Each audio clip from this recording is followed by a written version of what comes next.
Hadrat Sahib and His Companions, an association based upon the love of God, written by Dr Muzamil Khan. This recording has been made by Pendle Voice Talking Newspaper with the kind permission of the publishers. Dedication. I dedicate this book to Sheikh Abu al-Hassan Zaid Faruqi, who lived from 1906 to 1993, a dear friend of Hadrat Sahib, who lived from 1921 to 2008. He possessed all the noble characteristics of his great ancestors, and hence this endeared him to Hadrat Sahib, and they remained lifelong friends. Two wise friends and abundant old wine, ease, a book, and a quiet corner. I would not exchange this state for both worlds or all the fame and fortune, and that comes from Hafiz Divan, page 477. Acknowledgements. Numerous people deserve my thanks.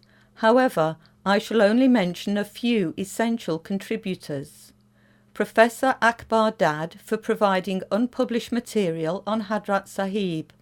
Kari Mohammed Bashir, whose diaries cover the period from the 1980s to 2008 and provide insight into Hadrat Sahib's daily routine. Munir Hussain Mujadidi for collecting invaluable information directly from Hadrat Sahib. Nazir Shah for interviewing Sangis. Umara, Parveen, Yasin, Bob and Zubair for reading the book and making corrections and improving the text. May God reward everyone for their efforts. Forward. Those who die are not extinct. They never leave us. Iqbal. To write about a person who is dearest to one's heart is both a joy and an immense responsibility. I have wanted to write about our master, Sheikh Mohammed Sadiq Siddiqui, 1921 to 2008, Hadrat Sahib, for over 20 years. He was a very private person who avoided publicity.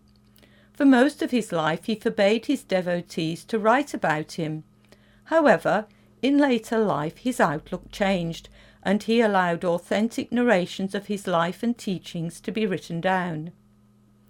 Since his demise in 2008, I have spent 10 years collecting scattered information about his life from various sources, none of which is in English.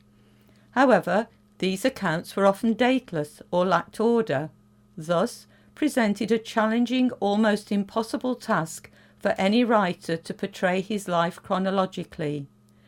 Before presenting it coherently, I had to translate the material into English. This book should be viewed as an introduction to Hadrat Sahib's life in English. I hope someone will write a comprehensive account of Hadrat Sahib's life, richly expressed to give colour to a master whose life is truly unknown.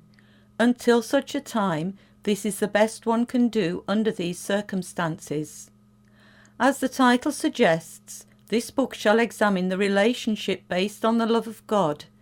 Hence this book is as much about the Sangis, companions, as it is a biography of Hadrat Sahib.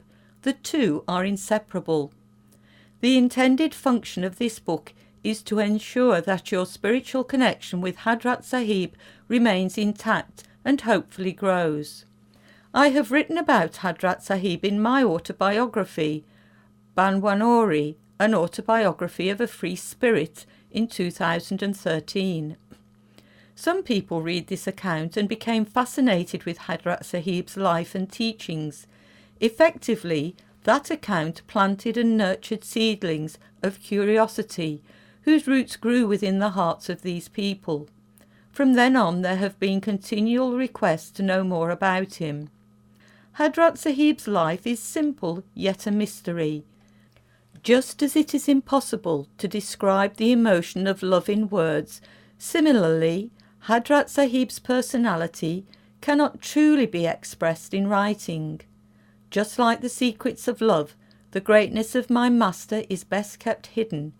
I am relating some of his practices for the benefit and guidance of people. Just as Imam-e-Rabbani, who lived from 1564 to 1624, infers, what follows in this account about Hadrat Sahib is based on the same principle.